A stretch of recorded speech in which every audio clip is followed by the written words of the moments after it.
Existence Brewing.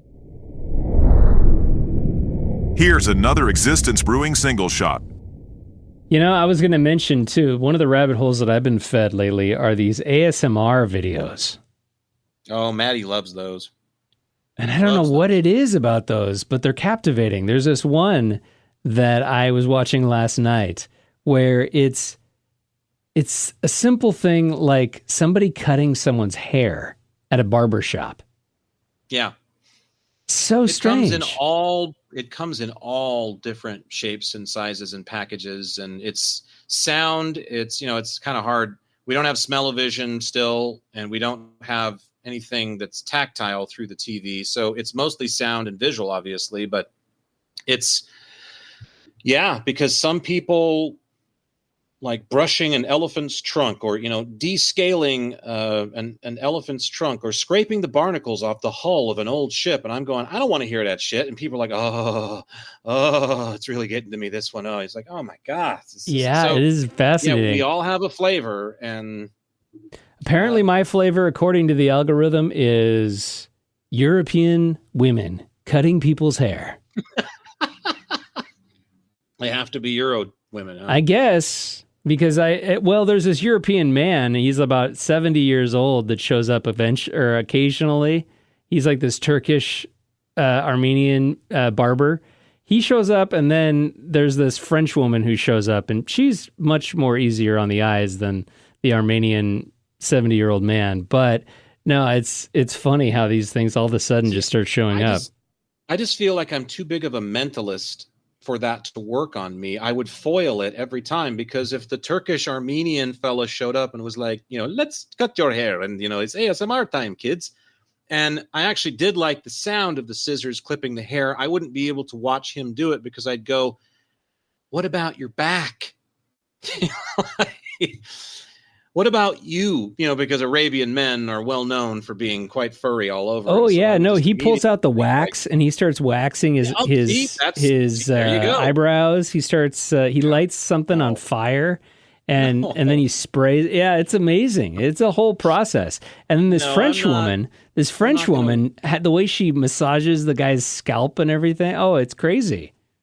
Waxing in Yerevan is not exactly my idea of ASMR, of being like eased of mind and body, comforted with sound. It's not a pleasurable thing. It's no offense to the culture, certainly, or the part of the world or anything like that, or the profession Waxing of being eyebrows. a barber, but it's just not, that's not it.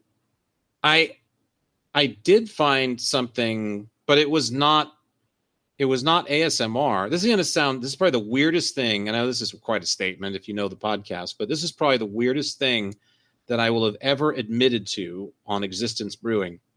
But I had to take a sleep apnea test recently. I didn't have to do it, but I wanted to, because they're thinking that I have sleep apnea, and I'm showing a lot of signs that may be the case.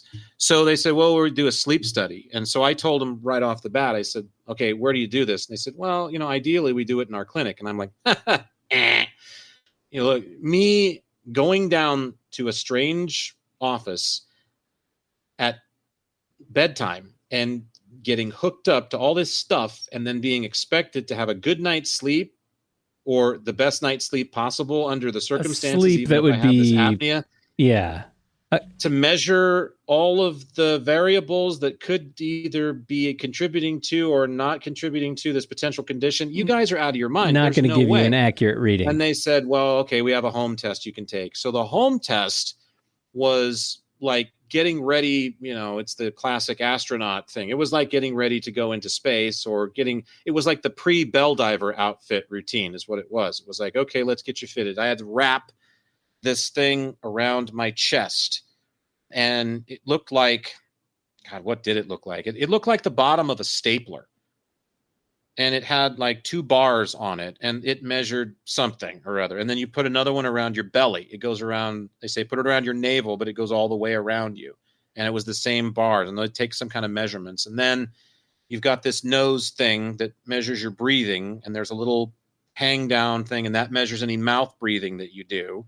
And so that has to, the tubes wrap around your head, and then you got to stick the thing on your finger, And it doesn't actually measure your pulse. It measures your blood oxygen level somehow. So you were getting wired for launch, essentially. So, yeah. So I'm just wired up. And, you know, as Maddie's helping me, and as I'm finishing up doing this, I'm just thinking to myself, this is ridiculous. I'm not doing this. There's no way in hell that I'm going to be able to sleep in this getup. This is crazy.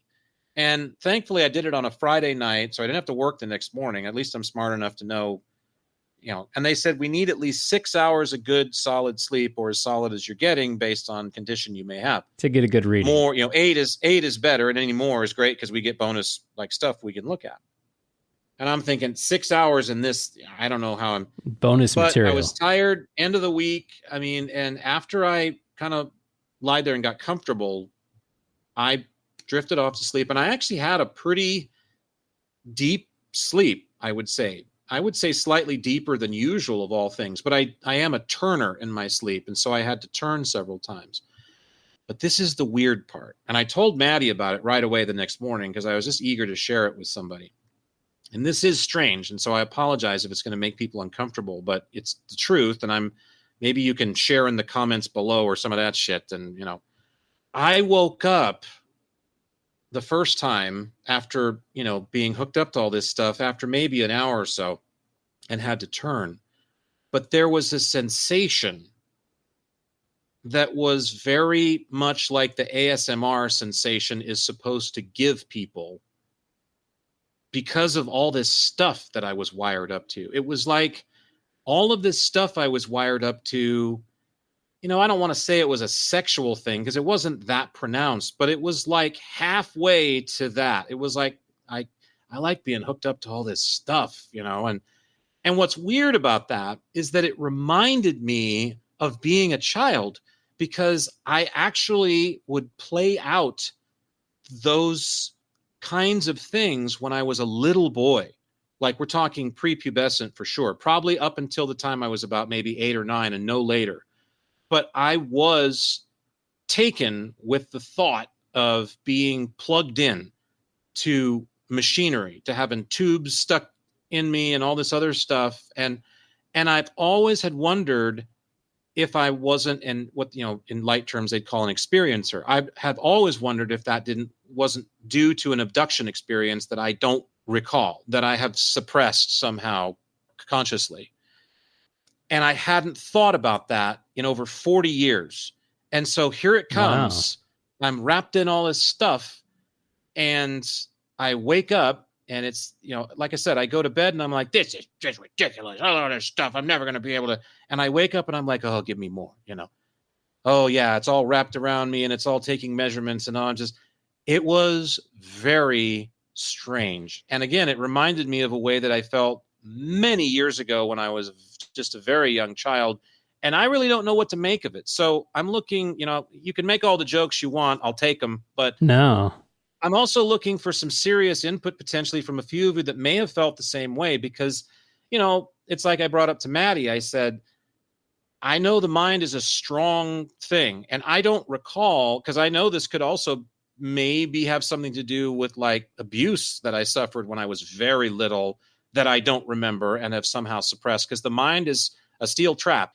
If it knows it can't deal with something until a later time or at all in this lifetime, you'll stick it away in a chamber and it never sees the light of day. Yeah. I mean, so I wonder about that too. I mean, I kind of had like a semi-serious, it's like, I know it's a giggly subject, but I had a serious conversation with Maddie about it. It was just like, I'm not sure. What do you think of this? And she said, I don't know that it necessarily proves in some way that you were either taken by beings from a different dimension and played with, or that somebody in your family tree or somebody that was over at the house one time when you were a little boy played with you in a way that wasn't appropriate. It doesn't necessarily mean that, but it is interesting. And she said, what is, I think is great, is it's nice to hear that you're open to accepting whatever the reason for that might be. And I said, I think it's just because I'm a weirdo. I think it's just because like I'm a starseed and that's like how we get off in space. And so it's just like, oh yeah, I'm hooked up to all this stuff. Oh, isn't it great? It was weird. We hope this single shot inspired you to want more Existence Brewing. To check out full episodes of the podcast and for more, head to existencebrewing.com or wherever you download your favorite podcasts online. Existence Brewing.